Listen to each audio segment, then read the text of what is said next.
Hello everybody, I hope you're having a good day wherever you are in the world. Now you are probably wondering why I'm starting off this video lying down on my bed looking a bit pale and bleak, and that is because of one or two reasons. Mainly because I have been ill for the past few weeks.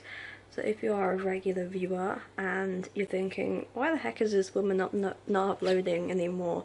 I've been ill with heart problems, and they've been continuing for a very long time, and I have become concerned, and so I have been going up and down to different doctors, to hospitals, saying, hey, can I have some clarification of why my heart's doing these problems and backflips?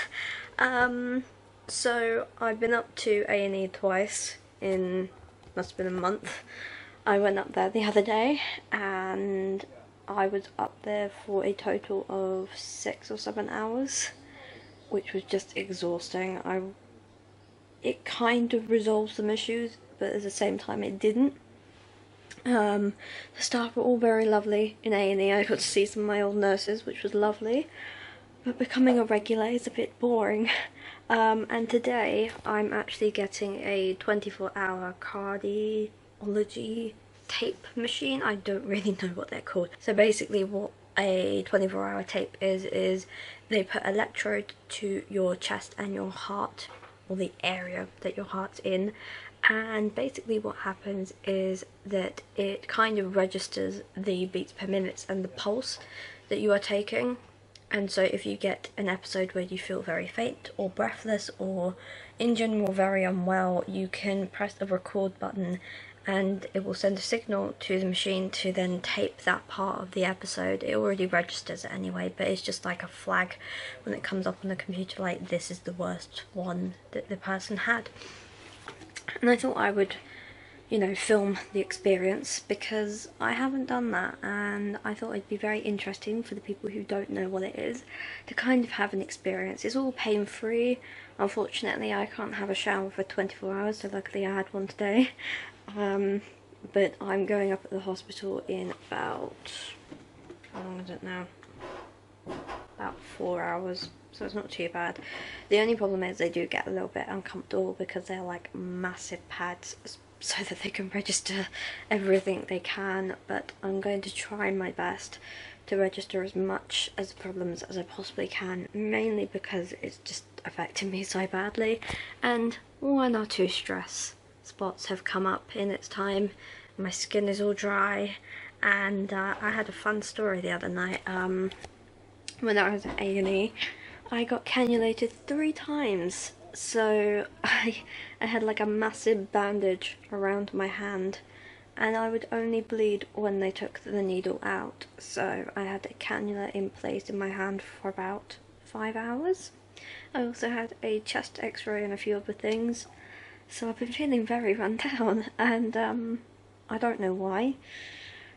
But this is why I'm doing this, so that, I don't know, maybe 1 in 1 million people who see this are gonna like say, I'm feeling the same too.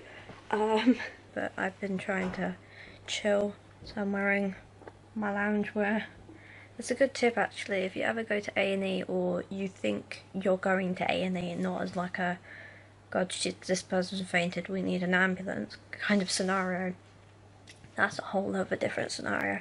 If you think you're going up to A&E and you don't know what's going to happen and you have a serious problem like this, the best thing to do is pack a small bag with just bare essentials. So your phone, your wallet, a spare change of clothes. I got admitted to the ward the other night, and I was so convinced that I was going to stay in for the night.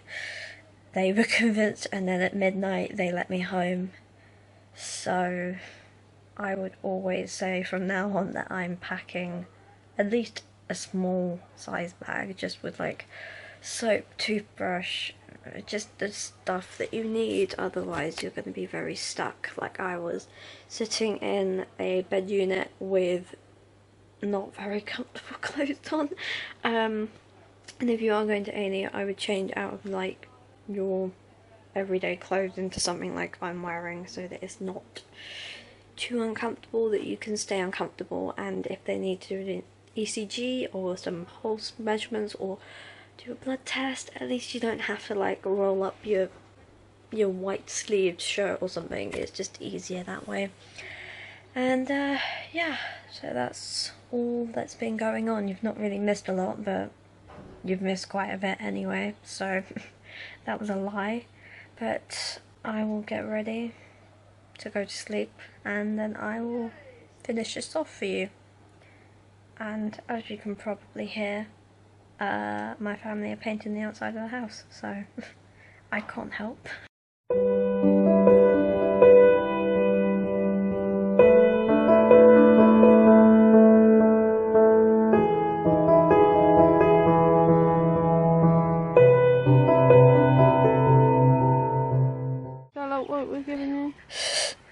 She's like, where's my bread? Why'd they ban bread? Like, birds care if they get given bread. Oh, the cygnets are so cute. Oh, you raise good kids, Mama. They look like tiny dinosaurs.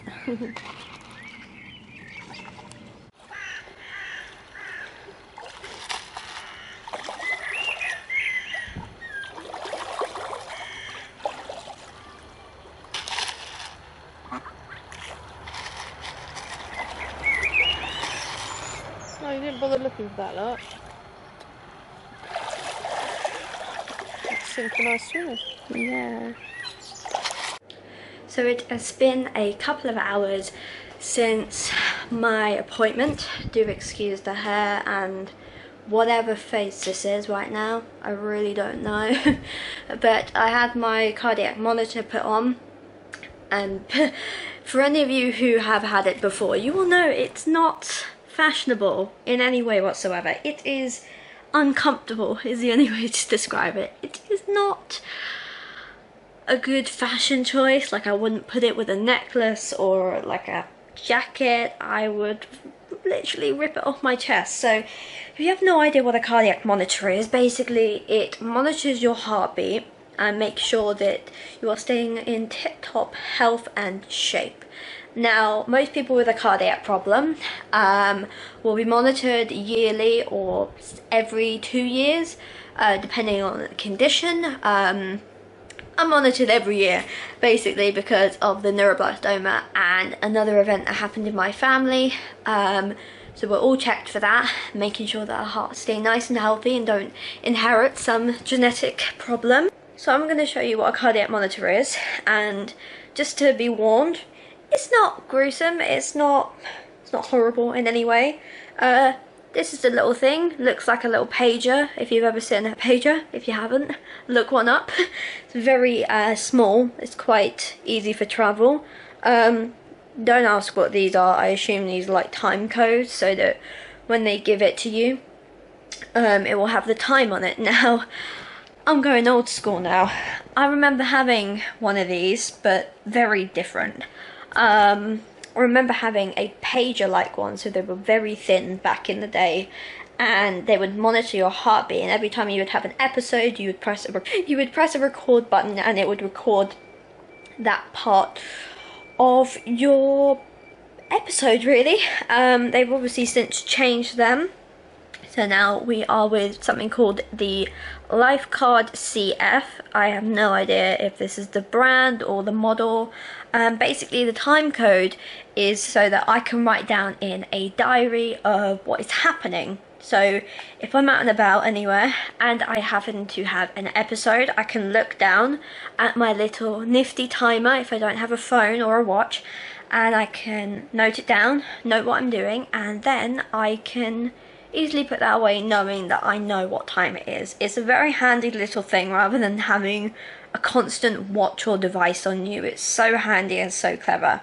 And throughout the 24-hour taping, it's constantly recording. So whatever I do, I can just note it down doctors will put the time codes into a computer and then it will come up with the episodes, I guess. I don't really know how it works. I'd love to though. Okay, so as I was talking about my diary and how you put down the time codes for when you're feeling unwell.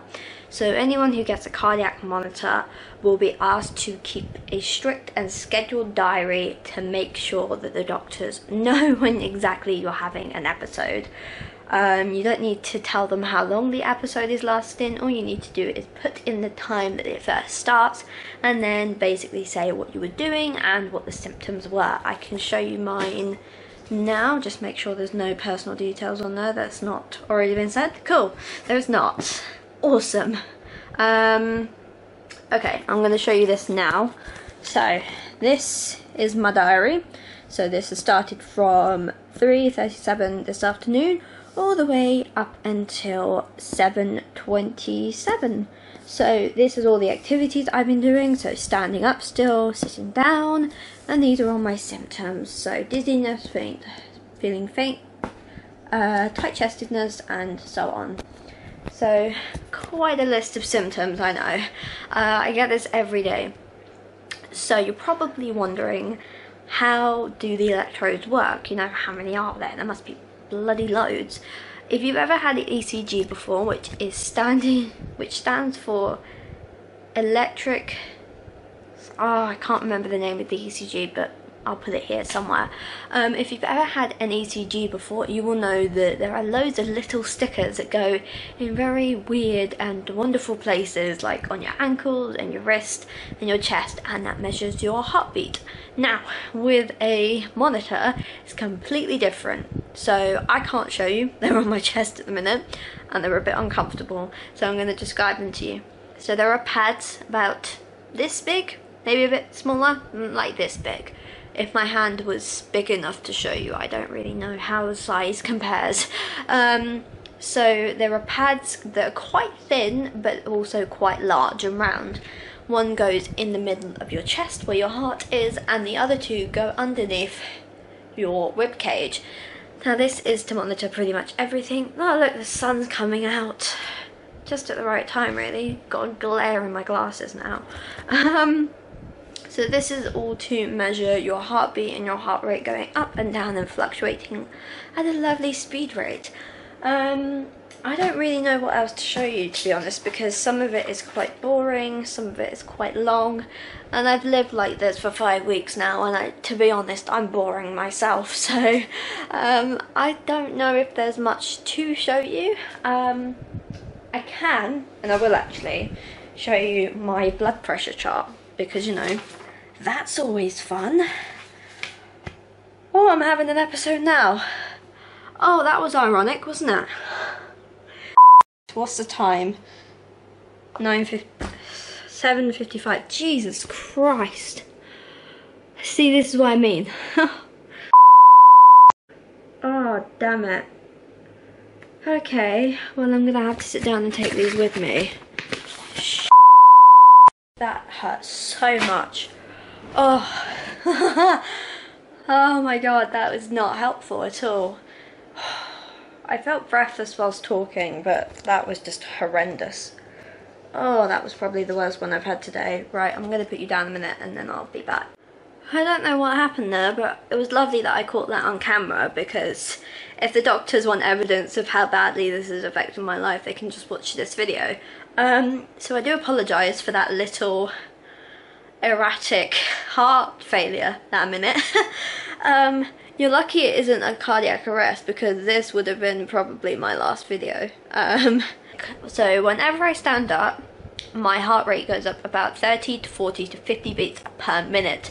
Now, a normal person's heart rate is around about 60 to 90 beats per minute. It's a fairly set structure of beats per minute. The human heart has enough blood to flow around the body, and whenever you stand up, the body naturally does this process called pulse per minute, which then releases the blood and contracts the heart and makes sure that there's enough blood to flow around the body.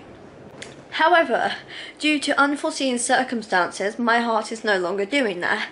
So whenever I stand up, my blood pressure raises so high that I get these very weird and wacky symptoms. I have no idea where they came from.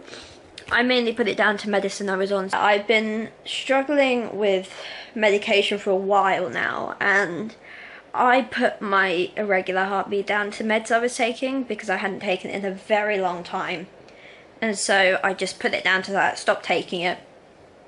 It didn't get any better, it got worse. So I don't know whether this is, it's not a phase at all. It was never a phase to begin with. I was convinced I was run down with like a sinus infection or some sort of infection in my body that had just come over me like a wave and just disguised itself as a heart problem, which my body tends to do these things. So whenever I get a cold, I don't get a runny nose. What I get is just this hacking, deep, mucusy cough. Lovely to the viewers, obviously. But yeah, it does disguise itself a lot, so I was convinced it was something else. Obviously it wasn't. But yeah, so after an episode, I am fine now, obviously. Yeah, I don't know what I'm going to do. I've got to return this cardiac monitor by Monday, so we'll see. I have a few ideas in mind of what I think it might be, none of which are awful problems. They can all be dealt with, but I'm under so many departments right now I can barely keep up the list in my diary. I've got over, it must be 20 appointments this month, so we're already beating last year's target like a bloody hailstorm in July. So I'm doing okay. I will try and vlog as much of this experience as possible, not for any, you know, oh look I'm ill kind of reasons. It's more to do with the fact that this is a diary. This is for me to look back and say, I was ill for that long, that's great to know. But if you are feeling the symptoms I'm getting, so if you're feeling faint all the time whenever you stand up, you're getting irregular heartbeat, you can feel your heartbeat through your chest, which is not usual at all. And you have a list of other symptoms, go to your doctor. Just explain to them what's happening. If it's happened over a period of a couple of weeks, go to somebody, see somebody, ask for their help and advice. Normally GP surgeries are very good with that sort of thing, and they say, yeah, we'll do a blood test or do your pulse just to make sure that, you know, everything is on track. And if they think they're worried, they will refer you to cardiology departments or elsewhere. Hopefully, if there's anything wrong, the doctors will say, yeah, you need to do a few things and tweak your lifestyle a little bit. I'm a fairly healthy person as it is. If anything, I don't like sugar and nonsense. I like good old vitamin A, B, C, D, E, F, G, the whole alphabet. I like healthy stuff. Like, I'll give you an example. I was in the hospital gift shop earlier, and there was an array of lovely crisps to choose from. What did I go for? 97 calories pop chips, because they taste so good. And I never used to be the person who would go for sugar. I'm quite a healthy person, really. So I know I have quite a balanced lifestyle. I do tend to choose some naughty food and drink here and there, but I'm not like a, oh, I must eat all the time, which is probably the worst way of putting it, really. But hey, you gotta do what you gotta do. But anyway, by the by, I'm doing okay. It's a complete lie, obviously. I don't want to get demonetized. I am gonna try and cope for the next, how long have I got? When did I get this put on? So it's nearly 6 hours, so it's 5 hours now. I've got approximately 19 hours left on this cardiac monitor, and it's going to be a hellish night to sleep with, because this whatever this is, I don't know what they call it, electrode, it must be called an electrode, there's nothing else to call it, is digging in my chest constantly. I thought it would wear off, but it doesn't, it keeps digging in. So I'm going to stop complaining, I'm going to go outside, I'm going to see my baby chicken, and I'm going to have a cuddle with her. She seems very sensitive lately.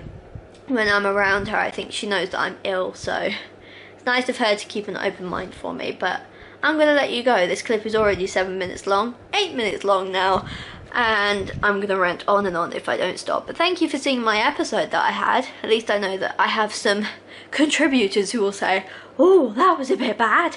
Are you alright? I'm fine. After a little sit down, I'm perfectly fine. Okay, so it is day 2 on the old 24-hour tape, and I'm not doing well today. I went into town expecting that I would be fine, so I took my walking stick and I took my wheelchair and thought if I need it, I'll go in it, it's fine. I nearly fainted. I got actually twice I nearly fainted in the space of 2 hours. I've had about, I would say, at least 20 episodes of feeling rubbish in the past 6 hours. So I'm not doing too well. This comes off, let me see the time. What time is it now? This comes off in 25 minutes. And I'm looking forward to it. However, I am also kind of looking forward to going to hospital appointments, because weirdly enough, I just really need to know what this is. If any of you have any tips for me, I'd be more than happy to receive some. I need some like life support. Well, not life support. I mean support with my life. Not life support as in hospital life support. You know what I mean. I've not been feeling too great today. I don't know whether that's just being tired in general and coming off a few meds that might kick in. I'm expecting the problems to get worse over the next few weeks, which is what happened last month. And I have a few places to go this week, so I'm hoping it doesn't affect me too badly, but Lord knows what's gonna happen. I look awful. I haven't cleansed my face in ages. I mean, my eyes look worse than everything at the minute. I'm not the beauty guru of the internet, but my skin does look awful. I mean, it looks terrible. And so does every other skin part of my body right now. It just is suffering so much. I'm also getting really dehydrated, even though I'm drinking like 3 litres a day, so I don't know how to stop that. Probably need to start cleansing my face and putting hand cream in my hands, but yeah, so I'm not doing too good. I will keep you posted, obviously, because that's what I do. And when this bad boy comes off in 23 minutes, I might film it, I might not, but you're going to hear a lot of screaming either way because these pads are bloody massive. Please, can I just get this off now? You're really irritating my chest. They don't make these things comfortable, and this fell off in my pocket earlier, and I don't know how. The clip was on, it just fell out, and luckily nothing came out, but just wants to really mess me up this past couple of hours, doesn't it? Yes, you do.